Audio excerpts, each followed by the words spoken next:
Important conversations fuel 130-year Woman's Century Club.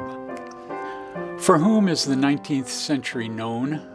Answers abound, but a half-dozen progressive women from Seattle claimed it as their own during the century's final decade. Because of educational, occupational, social, and political strides, especially the right to vote, this local group adopted the phrase the Woman's Century, forming a club with that name in 1891. The designation also took off nationally throughout the 1890s. To no surprise, the appellation was appropriated commercially. The Singer Manufacturing Company placed full-page ads headed The Woman's Century in turn-of-the-century editions of McClure's magazine. The ads touted Singer sewing machines and typewriters for providing increased time and opportunity for women's rest and recreation, or for other occupations from which they had been debarred. In Seattle, club founders were more high-minded. An early organizational history states that amid the sordid atmosphere of a rapidly developing Western city, they felt the need to gather for intellectual culture, original research, and the solution of the altruistic problems of the day. Leading them was Carrie Chapman Catt, who soon took on coast-to-coast fame, succeeding Susan B. Anthony as president of the National American Woman Suffrage Association, and, when ratification of the 19th Amendment to the Constitution was nigh in 1920, founding the League of Women Voters. Such sturdy stock flourished in the club's early decades. In 1926, members helped elect the first female Seattle mayor, Bertha Landis, a former club president.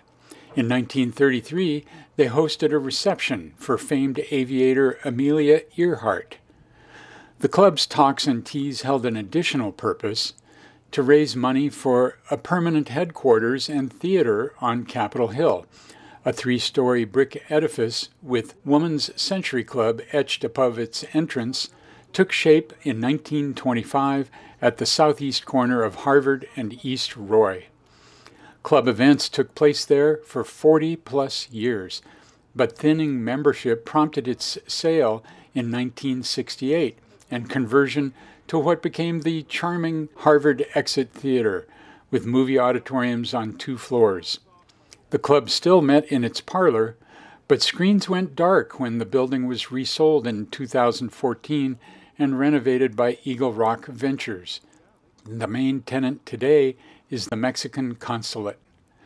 Now based at Dearborn House on First Hill, the club sponsors provocative presentations and funds an annual scholarship for a young woman with promise. Members appreciate the club's focus on history and the arts. They also revere its trailblazing legacy. In its 130th year, Deborah Alderman, vice president, says, "We need to continue to have important conversations." We are a little more than 1/5 of the way through the 21st century. For whom will it be named? In our then photo, a half-dozen Woman's Century Club members stand in 1925 on the steps of the club's newly erected headquarters.